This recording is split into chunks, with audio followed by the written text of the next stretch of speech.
Just to make sure, is it Hwang? It's Hwang. Hwang. Thank you. Yeah, no worries. Hi, everybody. I would love to introduce our lecturer tonight, Joyce Hwang.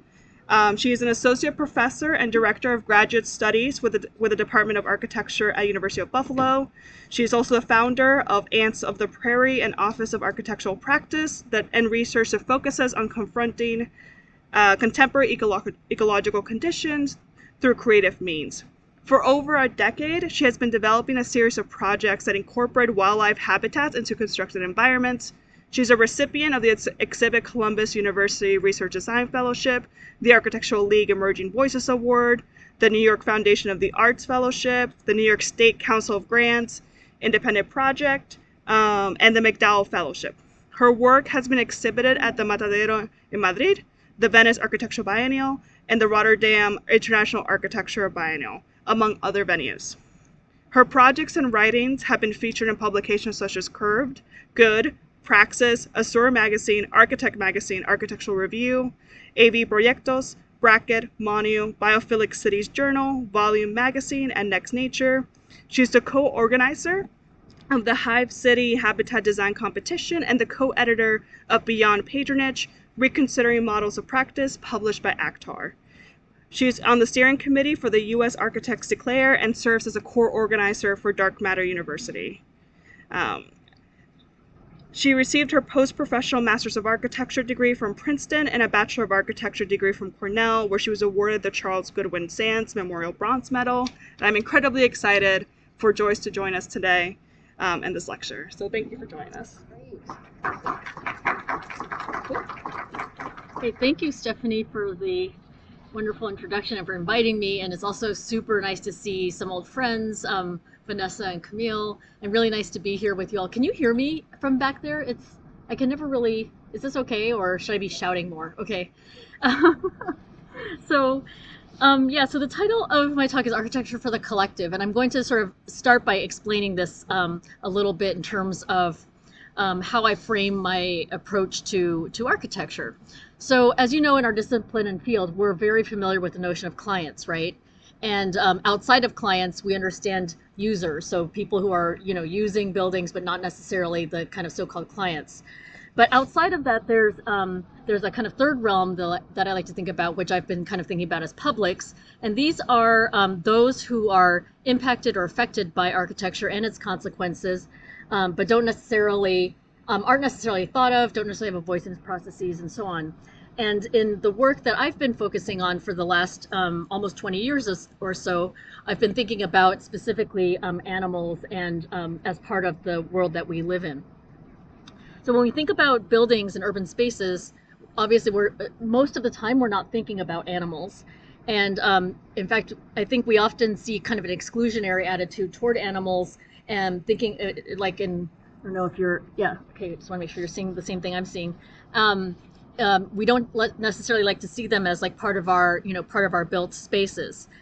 So while we might like to see birds in the backyard or in a park, and this is an example of a project that I just completed for Brooklyn Botanical Gardens for their exhibition called For the Birds. So this is a very large bird house that was built. There's, so we like the idea of birdhouses and seeing birds in the park, but we have a very different attitude when we think about birds within our buildings, right?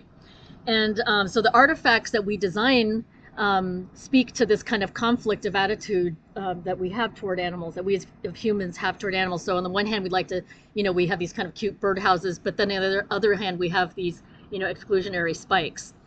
And I think this conflicted perception that we have extends to the way that we perceive animals in the urban environment. So these are a couple of photos from Buffalo, which is where I have lived now for 17 years.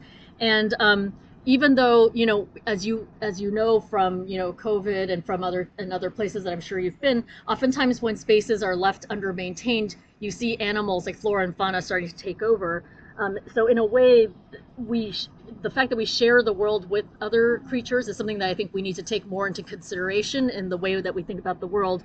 Unfortunately, though, oftentimes when we see plants and animals taking over, images like this come to mind, and we think of this as kind of like blight or urban blight.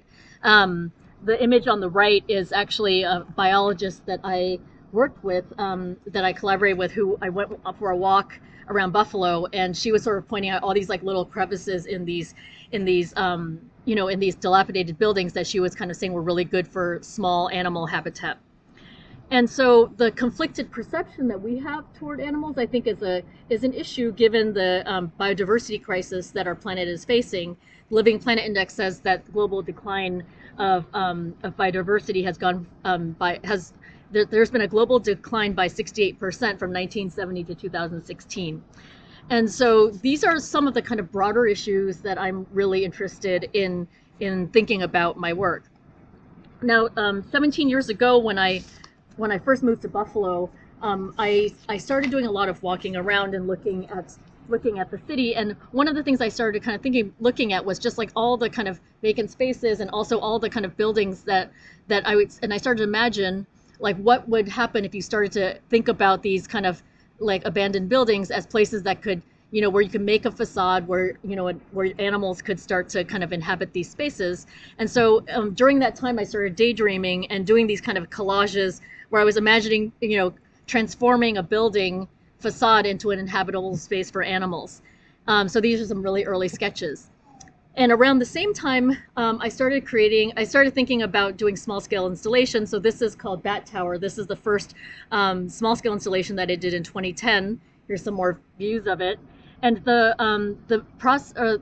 idea of this project is really taken from the kind of the fact that bats actually really like to inhabit small thin spaces. They can usually squeeze in through half-inch crevices. They go in through louvers, and this is how they get into your attics. And so the idea of the spatial idea, the tectonic idea of the project was to kind of take these boards and to kind of create spaces, these kind of thin slotted spaces that would ripple throughout the project. So here's the interior of the project, which we were kind of likening to a sort of vertical cave.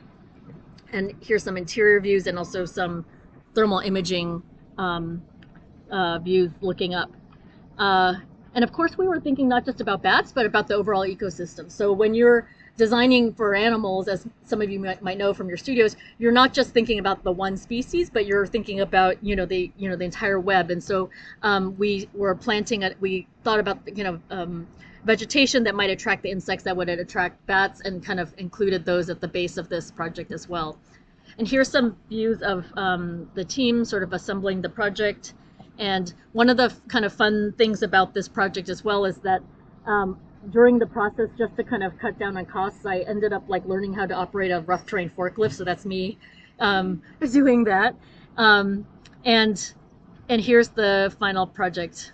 And along similar lines, I've developed other small projects like Habitat Wall that kind of take on similar spatial and material considerations. So here you can see these are study models of the bays, of each of the bays of this project, where you can see the kind of thin slotted spaces that are, that the bats would inhabit. And this, as you can see, also includes some bird houses at the top. We also, in this project, use salvage material and kind of green demolition building materials, which you can see in the shutters here, to make some of these bat house spaces, and some construction photos. One of the interesting things that came out of this project is, although this was built for an exterior context, at some point it got shifted into designing a prototype for an interior gallery show at the School of the Art Institute of Chicago.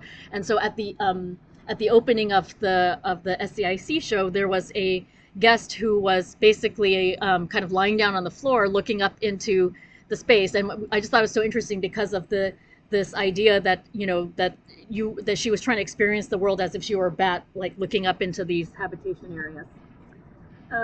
Another early project that I did is called Bat Cloud.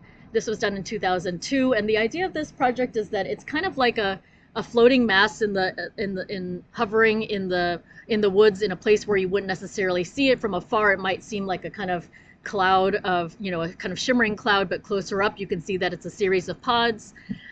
Here's some drawings showing where the bat habitation area is above, in the kind of red cutaway zone. And we were thinking about this also as a kind of potentially self-sustaining system, where the bat guano, if these things were occupied, the bat guano might drip down and start to kind of and start to fertilize the vegetation below. And the project was hung from a series of trees. Here's some photos of fabrication and installation. And so one of the interesting things that came out of this project was that after it was built, and this is like a very, very small project, but after it was built and people started visiting it, I actually started getting a load of emails from random people in Buffalo saying things like, could I help them get bats out of their house? Or could I sell them one of these pods? There was like a somebody who wanted me to help them with their Boy Scout, Eagle Scout project, building a bat house. So at this point, I started realizing, that even though these are sort of small projects, that there's potential to kind of think about in thinking about how these kind of small scale projects might begin to kind of create larger impacts, and that might start to combat things like this, like the kind of bad reputation that bats typically have as kind of rabid vampires, vampiric animals, which is a problem because, as some of you might know, bats have been declining since the mid 2000s, starting with the northeastern United States due to a condition called white nose syndrome. And so, how do you kind of combat the sort of negative perception of bats was also something I was particularly interested in. I also, through these kind of small scale projects, they started to kind of pick up interest from collaborators from different disciplines as well. So I started working with a number of biologists around that time too, that started thinking about the projects almost as kind of like small scale science kind of tools and science experiments. So these are some of the kind of early studies that we were doing with the kind of thermal imaging camera with a kind of prototype of bat cloud.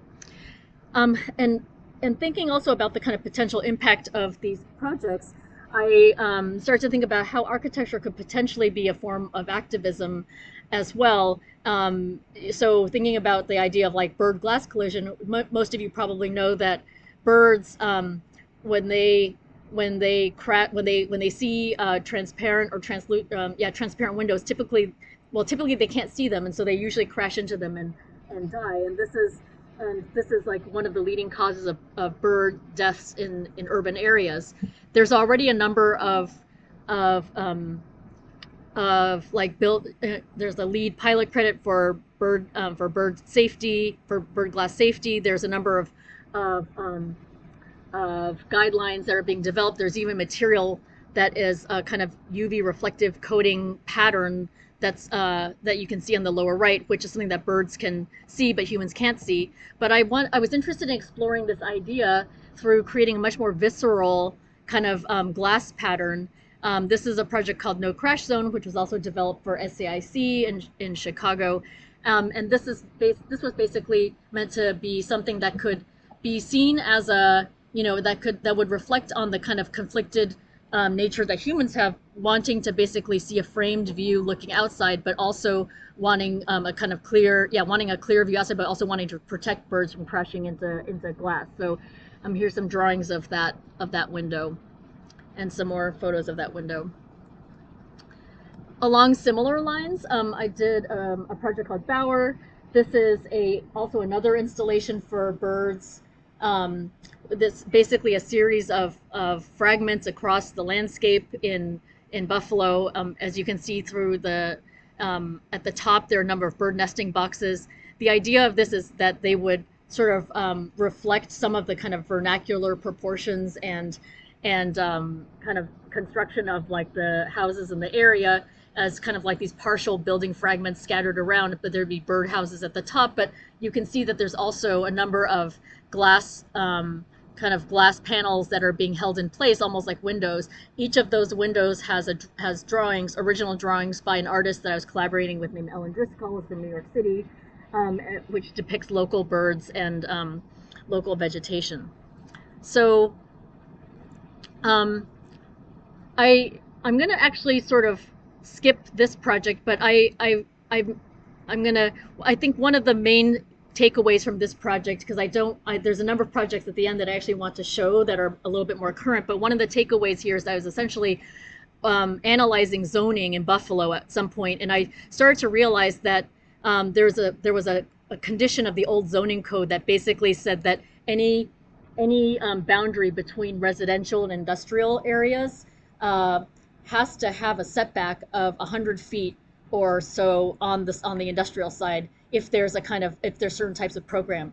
So I started outlining these areas, these boundaries, and I started to kind of check out like what these kind of look like. So without going, too much into the research, I was thinking like, is it possible to kind of think about, the idea of small scale projects or interventions kind of combating these kind of habitat fragmentation type situations where in these cases they're big empty spaces that are 100 feet wide, which is essentially the width of a, like half a block in Manhattan. So there's a required setback of that dimension. Could you start to, if you started outlining all of the boundaries between residential and industrial neighbor or kind of zones in Buffalo, could you start to think about these as a potential green infrastructure, as a potential way to kind of connect habitat corridors across the city.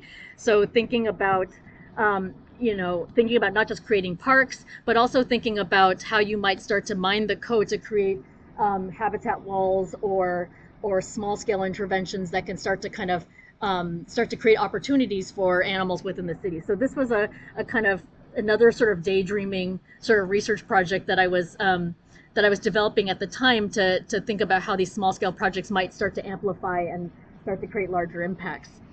But in the last I don't know, I would say within the last 5 or so years, I've been much more focused on developing collaborations with different organizations and with different people. And so the last few projects that I'm going to show are actually going to kind of look at some of my more recent collaborations and projects. And so one of the projects, this first one is a project that I've been working on, or that I worked on with another architect in Austin, Texas, named Nerea Feliz. And together we go by Double Happiness. This is a project where we were invited to look at the Matadero Madrid, which is an old slaughterhouse, former slaughterhouse in Madrid, which has now become a kind of a contemporary art center, which is fantastic. One of the things that's interesting about this is that they've really made use of the interior spaces and kind of created like really lovely art galleries, but the exterior plazas are all completely barren, and unless it's like really cool, the plazas are incredibly hot and there's urban heat island happening on the exterior. So we, along with 4 other design teams, made a number of proposals and eventually developed a kind of design proposal for kind of urban furnishings and projects in the kind of plaza area. We were specifically looking at insects and pollinator insects in Madrid, so we were working with entomologists there, and really fascinated with the kind of amazing world of insects. Thinking about things like positive phototaxis, which is a condition where insects like fly toward lights at night. Looking at things like insect vision. This was a stills from a film where we worked with a cinematographer or with a filmmaker, where he was basically color correcting images of wildflowers to show what a field of flowers might look like to an insect, because they see different colors than what we see. And our proposal ultimately was a number of urban furnishing projects that also served as planters. So in this case, this is a kind of tree planter. There's a kind of planter on the right for pollinator plants. We made a proposal for a kind of nighttime cinema that would attract insects potentially, and where the shadow of the insects might be projected onto the screen. Here's some images of that. Some more images of the planters. We also were interested in creating some of these planters as sort of covered caterpillar refuges. So oftentimes, we like seeing butterflies, but we're not keen on seeing caterpillars because they're animals that eat our plants. So we created proposed a number of planters that could be covered, where caterpillars could be nurtured to become caterpillars. And then here's a kind of intimate space for 2 people to sit and sort of look out through, through these kind of view cones to allow you to kind of see the world as if you're an insect. And so here's a number of the models that we created. At this point, the project is still in this kind of like conceptual schematic design phase.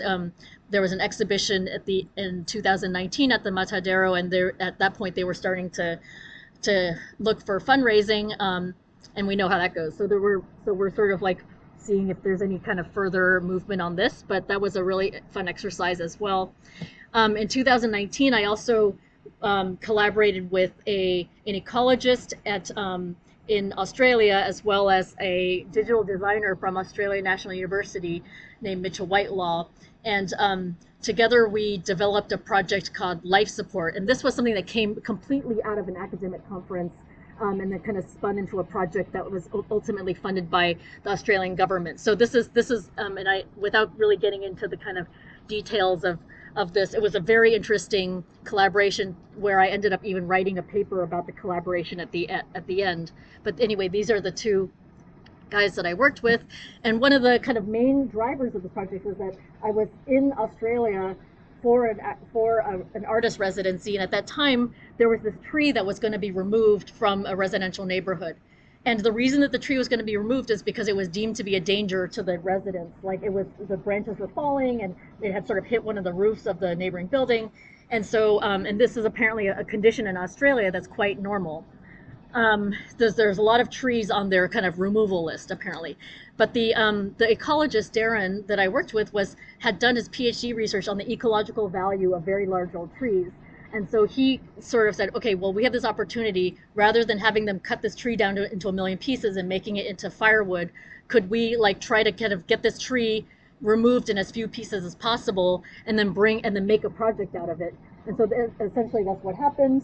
We got the tree cut down in only like 4 pieces, moved it to this site which is called Bear Hill, and this is where this is a kind of ecological offset zone where they're actually regenerating this whole landscape. What you can see here is all these pink things are basically like the starts of trees. So this whole land has been deforested, and they're basically trying to grow new trees, but in the interim they were basically looking for ideas for artificial vertical habitats, since there isn't really any place for birds to like nest or rest here. And so the project that we developed was basically to take the existing tree parts and to kind of put it together into this artificial habitat structure that would become a kind of nesting site for birds, bats, and other animals. An interesting aspect of how this unfolded as well is that I'm sure you all know what photogrammetry is at this point, right? Have you heard of photogrammetry? Yes? No? Basically, it's like it's a way that you can make a 3D model just by taking photos of stuff. So I could sit here and photograph this computer and make a 3D model just by stitching photos together. It's actually a free software, and you can do it. You can even do it with your phone right now with an app. Very easy. So, but at that time in 2019, we were basically making models of the tree, just photographing it. These are some of the 3D models that came out through the photographs. And that was the way, because if you're working with something like this, it's really hard to actually figure out how to measure it. Imagine you're trying to give drawings to a structural engineer, and you're trying to figure out angles and stuff, and you can't really do it if you don't have any way to draw it accurately. So we ended up using photogrammetry for the whole process to kind of basically develop a way to model the tree where we could eventually have an engineer analyze it. And so these are some photos of the kind of nearly completed project in 2019, my last trip to Australia before COVID. And one of the things that I learned from this process is that they put camera traps at the tops of the trees, which are essentially motion sensor cameras. And those cameras, I can't remember the exact details, but within the first few months of the structures being up, it caught something like over 1,500 sightings of birds that had landed on the trees, which was phenomenal because this landscape was completely flat and there wasn't any birds in the area at all before. So it was just taking pictures constantly. The digital designer was taking this material and putting it on a website called Malongolo Life. And as I mentioned, the collaboration was quite interesting. So I actually started making diagrams of the collaboration between myself, the digital designer, and the ecologist, and even thinking about how to rethink the architect's triangle.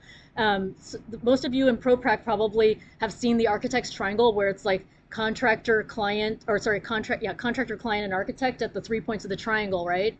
And so we were thinking about how can we rethink the architect's triangle to include a different set of collaborators and different sets of interests. So there was a series of diagrams that I drew to kind of think about that as well. Recent project that I also did with a number of with multidisciplinary collaborators is a recent. This is a all this is this essentially a series of smart planters, and this is a project by a group that's been calling itself Planetary Optimists, which has been myself, a number of architects from Poland, and then a number of computer scientists and biologists and ecologists, and we're basically making a series of planters, smart planters that are being spread across Buffalo and parts of Europe, where these are essentially embedded with biodiversity monitoring equipment. And so on the one hand, they sort of look like these planters. There's gardeners. We're working with community gardeners and a number of partners in the different locations who are putting in plants. There's a QR code that you can scan to learn more about biodiversity data. This is a map of Buffalo. When you scan, if you're not on site, you get this kind of fuzzy thing. You have to go actually to the site to unlock it, and then you can see all this information about biodiversity data. So this is just a quick overview of another sort of interdisciplinary project that I've been sort of a part of in this last year. But I want to conclude now. I don't know how many minutes it's been, but on my clock it says it's 5:43. But I want to conclude now just kind of talking a little bit longer about a project that I completed more recently, which is a project called To Middle Species with Love, and it was done last year as part of Exhibit Columbus. I was one, as Stephanie mentioned, I was one of the University Design Research Fellows. The theme of Exhibit Columbus last year was called New Middles, and so my interpretation of that theme was to think about this notion of middle species. Like, instead of thinking about flagship species, which, as you know, are polar bears, tigers, rhinos, or animals that you might think of as the kind of charismatic animals that attract our attention in zoos, who are the animals that are within our communities that actually affect our environment that we don't often think about. So bats, birds, salamanders, even snakes, insects. Who are the kind of creatures that live among us that we might even consider to be neighbors but are not necessarily recognized. And so to start off this project, and this is what the project looked like at the end, but to start off the project, I actually went to Columbus, Indiana, and kind of took a walk around the city. If you're not familiar with Columbus, Indiana, it's an incredible city that has amazing architecture by mostly mid-century architecture. This on the right, for example, is a building by the Saranens, which is called North Christian Church, and there's a lot of really amazing modern architecture there. But I walked around the city and looked at the architecture, of course, but also walked around with my bat detector and bird recorder. So what you're seeing on the maps up there are basically tracings of bat activity in the city, which kind of stand as an interesting contrast to the kind of the grid of the city. Thinking about the kind of site planning of the Sarenen Church on the right, and thinking about activity of the bat as being a totally different sort of organization, right? And so I started then mapping what I was calling species strata. So what level are the kind of animals occupying at different levels of the city? And these, I don't know if you can see it very well, but these are the animals kind of relative to some of the important buildings in the city, by Sarenen on the right in the middle, and then also a tower by Stanley Sadowitz on the left-hand side there.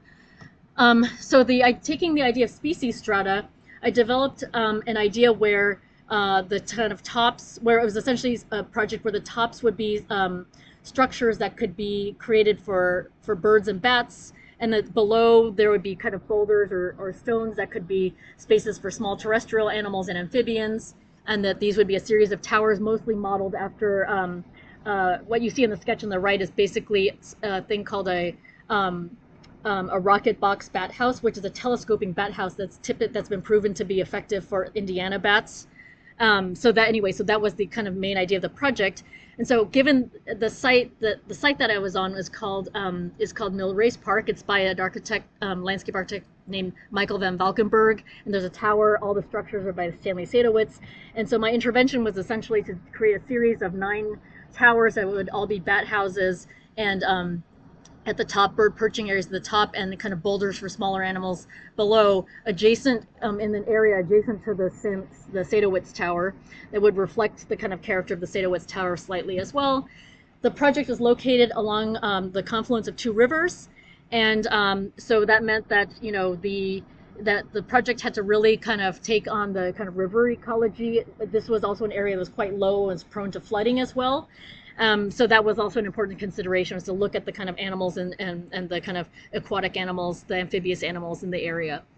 I have a number of a number of process photos, I suppose, of just kind of showing us working. But I actually have a video that I want to share, that I'll share after I go through this, to kind of give you a better sense of the process.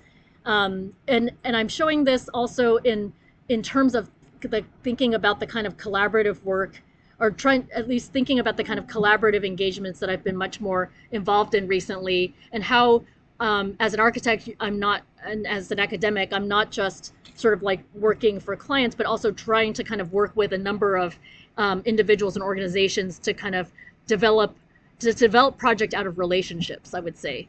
And so these are some images of the project under construction. One of the, as an anecdote, this is not going to come up in the video, but an anecdote from this project is, while we were building the bases, which basically are these dry stacked stones, while we were building this, a number of these toads started hopping into the project. Like, they literally started coming to the stones and hopping, trying to hop inside. But we had made the bases kind of so, like, we thought they were not too tall. It was only like 5.5 inches, 6 inches, but the toads kept smacking themselves into the beams. And so we ended up, so we realized the baby toads were like too small to like hop into our project. So we actually ended up altering the bases slightly as we were building it, so to allow the toads to like step in. So that's why the bases kind of look kind of funky with like these extra stones like stacked around. So anyway, here's some views of the project, and so I'm gonna just finish off. Well, to show you one more thing. Let me see if I can play this. This is what a bat sounds like. So I don't know if anybody's ever, I'm sure you must have seen bats, but most of you might know that bats actually talk all the time. They echolocate, but we can't hear them because their frequency is much higher than what we can hear, right? And so, but if you use a bat detector and you record them, you can listen to them. So this is what they sound like. Wait, how do I do this? Okay. Why is it not going? Oh no. Ah! I'm just trying to click this. Oh. Is it not clicking? Oh, it's over there. Can you hear the sound? No. Oh, maybe that's the TV. What's that? I'm wondering if I have the sound of the wrong. No, it's on TV. Oh, wait, hold on. There we go. Oh, there we go. Great. Thank you. Yeah, so this is what bats kind of sound like if they're translated through an ultrasonic bat recorder. So with that, I'm going to, so for the last part, for the last 8 minutes or so, I'm going to show a video that documents the whole process of Exhibit Columbus, which I think will give you a much better sense of the overall collaborative effort from this project, which is the kind of I guess the sort of direction that I've been moving my practice in, especially being a faculty member at a university and working with students all the time on various projects and so on. So so the project I'm going to show is it's going to be the Exhibit Columbus project, but as a kind of reflective video of the process. So is this too cool? Oh no! Ah. There we go. Okay.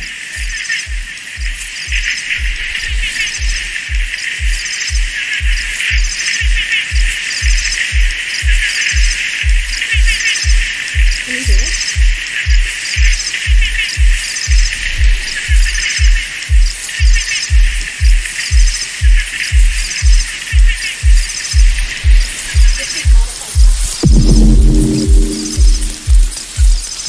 One of the most rewarding aspects of being part of Exhibit Columbus was bringing together our community at the UB School of Architecture and Planning to learn about the incredible legacy of architecture and landscape in Columbus.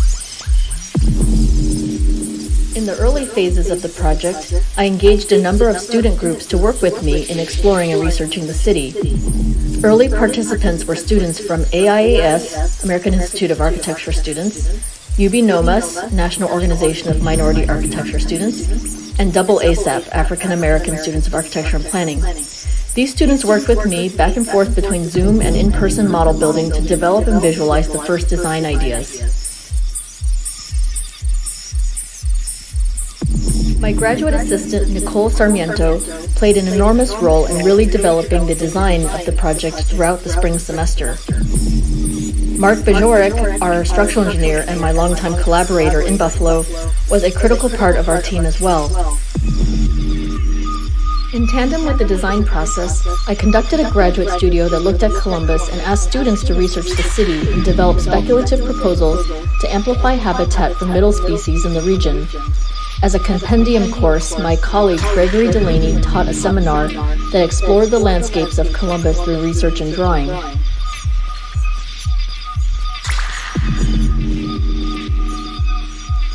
At the UB School of Architecture and Planning, a culture of making is emphasized in the kinds of projects that we do, and also in the way that we dedicate our attention and resources.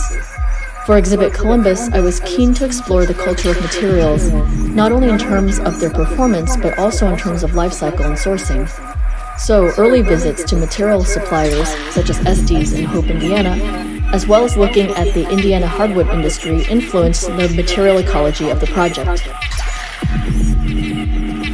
In terms of fabrication, I was also very interested in highlighting the community of makers in Buffalo. Our materials and methods shop is fantastic, and it's one of the most used and beloved spaces on campus. It's not only an incredible resource for design studios, but also for seminars and even some large lecture courses, such as structures.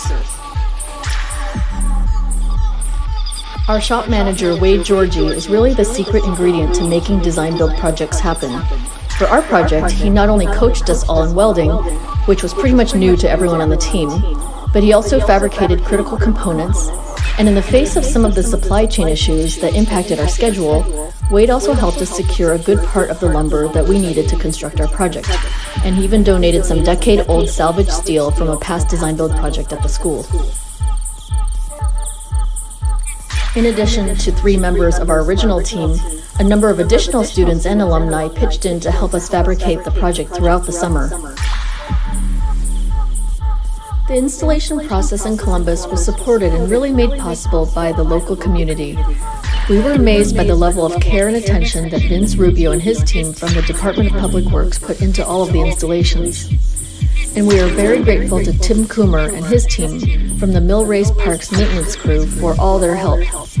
And personally, I was thrilled to learn how to operate a boom lift thanks to the staff at Ogle's Rentals.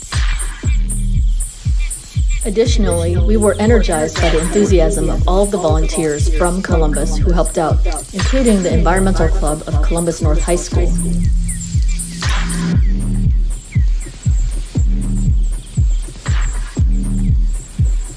But it was really our dedicated crew of 3 UB students, Nicole Sarmiento, Bethany Greenaway, and Shavin Doe, who were at the heart of the installation process. I can't say enough about how hard this group has worked, not only during the hot days on site, but all throughout the summer.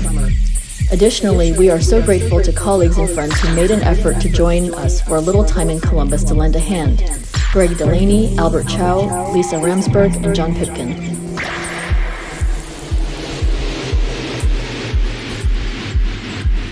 I think one of the most exciting things that has surfaced from this project has been the expanded network of collaborators that we've started working with. Early discussions with ecologists, and especially with Tim Shire from the Indiana Department of Natural Resources, steered the direction of the project toward an ambition to conduct research on bat populations in a more engaged and dynamic way. Through Tim, the Indiana DNR is loaning us a number of ultrasonic bat detectors and recorders, which are continuously collecting bat calls that will add to the DNR's database. Additionally, we formed an exciting new collaboration with 2 sound artists, Sean Cheeky and Inokio, or Zach Williams, who are taking the bat calls as source material for producing soundtracks by digitally processing and mixing the sounds, which is what we are listening to here.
That was it. Thank you very much. Should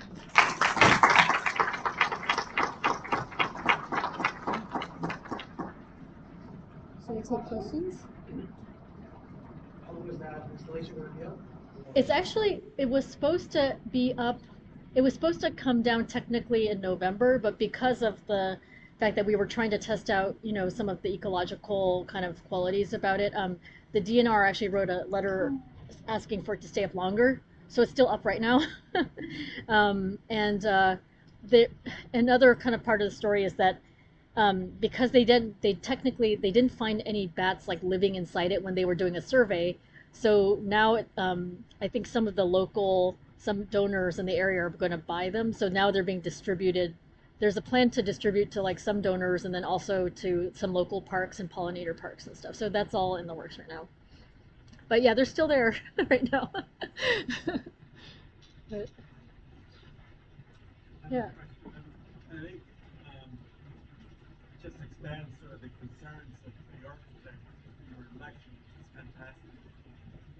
And it seems like you ordered this whole area of research. And I wonder, like, if we go back into sort of, like, say, doing a project for, say, housing. Now, what does that start to look like for you? Yeah. Elasticity, what's that mean in this context for you as an architect? Yeah, that's a really good question. I think well, first is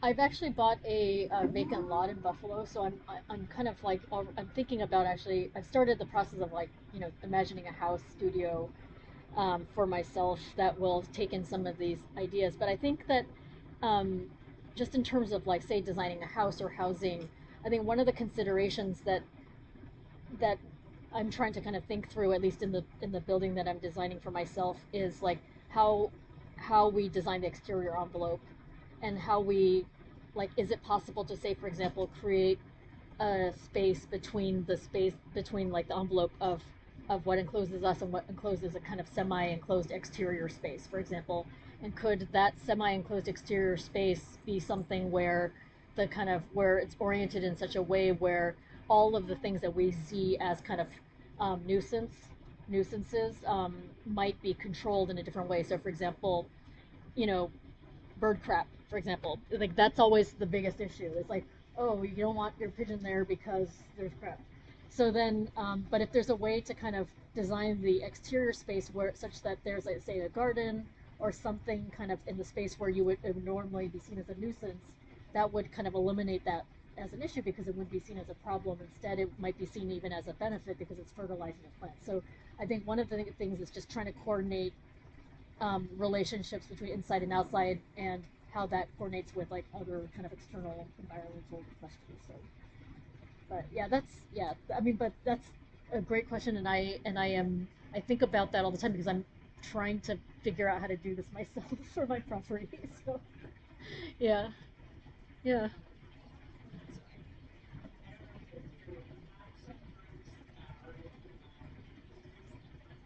Oh, uh-huh.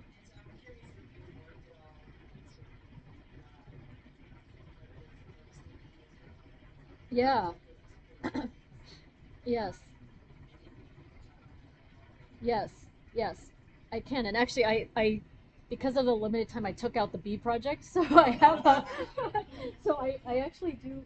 So there's a couple of things. One is the project that well, the project that most people know about isn't really my project, but it's one that I did as where I co-led a design build kind of project with students, and that's a project called Elevator B. And that's one where basically, I don't know if I can go back to the PowerPoint, but that's a project where we found a number of bees. Is this, is that showing now? Yes. Um,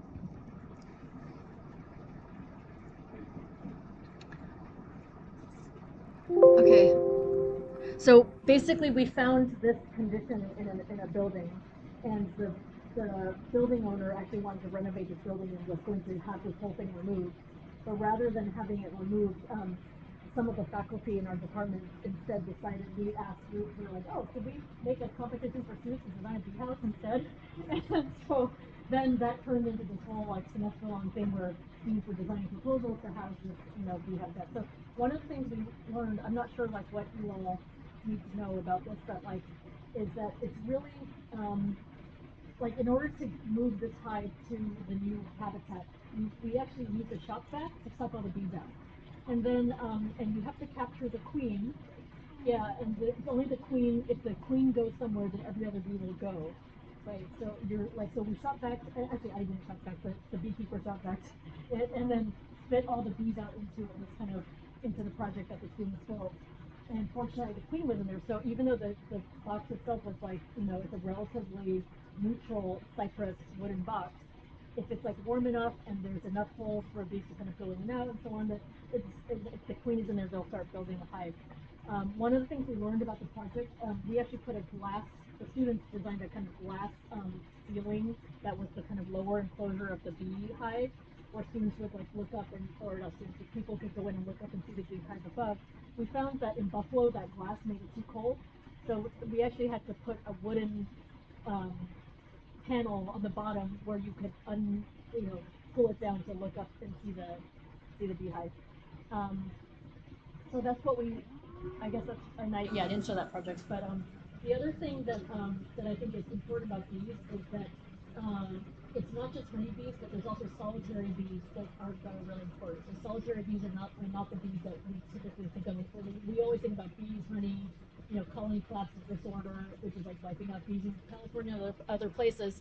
But if you're designing for solitary bees is also really important because like nobody is really thinking about them, and it's actually really easy to to think in to create spaces for solitary bees. One of the only things that you really need to do, and one of the most effective things to do. Let me just find that project. I kind of bypassed it really quickly. Oh, this one. Well, I don't know if you can see it. Oh yeah, one of the important things that you need to do is drill a whole bunch of holes in the roof. So all of these holes that are drilled there are of a certain size, like from 3/4 of an inch to something way smaller, I can't remember, but no, sorry, 3/8 of an inch is the largest size. And holes of that size, like in any piece of wood that are about 6 inches deep, will attract solitary bees. Like even as we were putting these planters up, like within a week, we saw like bees already like, in these holes. So yeah. So just the idea of like perforation and holes is like actually really, really good for bees. Yeah. Sorry, I feel like this is like a technical thing.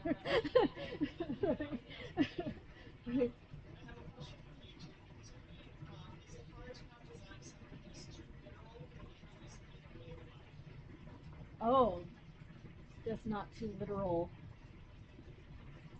Yeah, I wouldn't say that it's necessarily hard. I think one of the things, because since I was trained, I'm not trained as an animal expert. I'm not trained as a landscape architect. I'm trained as a, flat out architect. So my inclination, if I were to just kind of like say sit down and design a house or housing or, something that I'm more familiar with from my past, professional jobs, I probably, it's like my instinct is to go a certain way and to maybe not necessarily think like so specifically about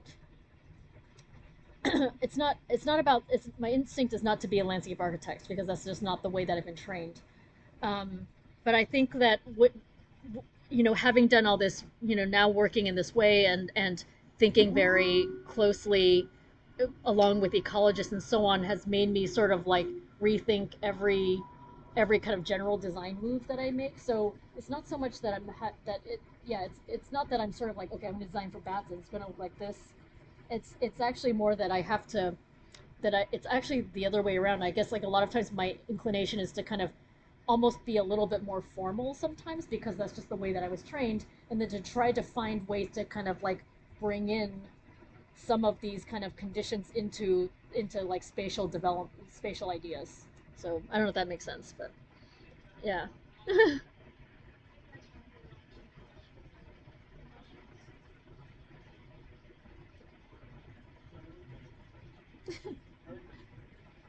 Who's Erwin? You don't have a question? Oh, okay.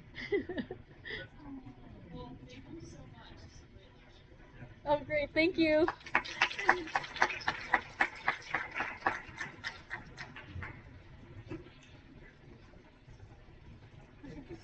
Oh, sure. Oh, well, I understand that there's a lot of interest in non-human species around here too.